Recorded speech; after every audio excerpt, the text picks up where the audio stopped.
زندگی در خود تپیدن بوده است، لذت دنیا چشیدن بوده است. زندگی در خود تپیدن بوده است، لذت دنیا چشیدن بوده است. یا پس از درد و فراق عاشقی بر مراد دل رسیدن بوده است. کلک قاسم گفت سید زندگی نیک و بد رو برکشیدن بوده است. دنیا همین است. خدا کنه که نیکی در خاندان مردم تاجیک باشه، دوست با یکدیگر دوست باشن، خداوند پای دشمن را کنده کنه. زنده باشین. در اینجا دوست بهترین خاندان دوست و برادر ما هم هستند. بگذار که در جدای سند پیشروی داشته باشد. سعیدا جان که امروز بهترین دوست خود را برای اهل خانواده تکلیف نموده است. برای من سعیدا جان یک جشن سرود برای دوستان، برای رفیقان. شبشه خدا کنه که با در توی بچه‌هات بشینیم. زنده باشیم. سلام باشیم. سرود مبارک شما.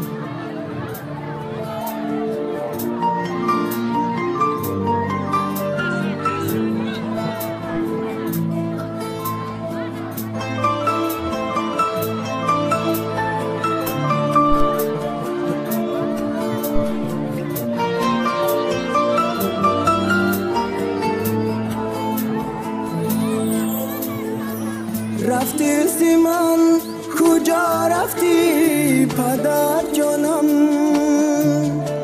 زیال خود جدا رفتی پدر جانم. باید تو نمیرم ما درد و علم، کجا رفتی چرا رفتی پدر جانم. دیدارت ماندی خانهی بیانده پدر جان، با کی بگم دردی خدمت پدر جان، با کی بگم رنجی خدمت پدر جان. دوار من از کی گیرم پدر جان، با کی بگم غمی خدمت.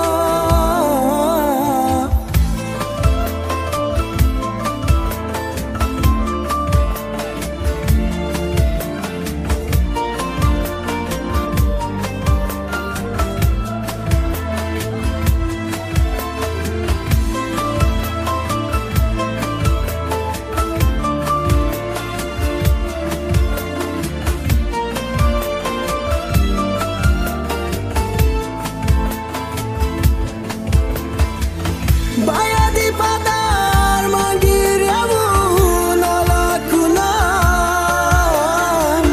هر شب و روز پیش خدا زارا کنم. باری دیگر از خاک برونش بیاری،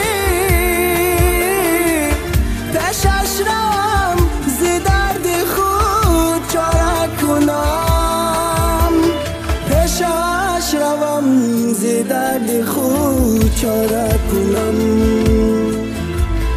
پدر جان، با کی بگم درد خدمت پدر جان، با کی بگم رنج خدمت پدر جان. دوار من از کی گیرم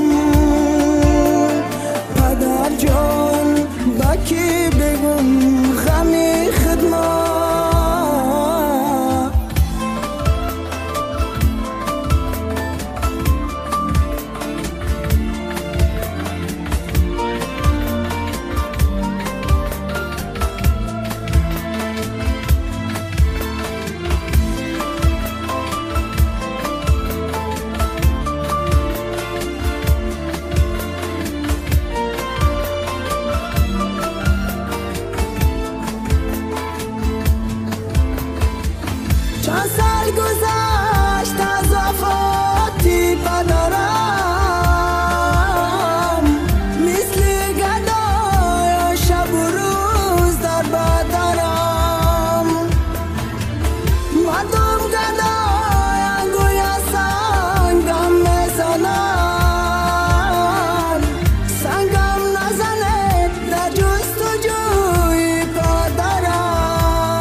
جستجوی پدرم. پدر جان با کی بگم درد خدمت، پدر جان با کی بگم رنج خدمت، پدر جان دوار من از کی گیرم، پدر جان با کی بگم غمی خدمت.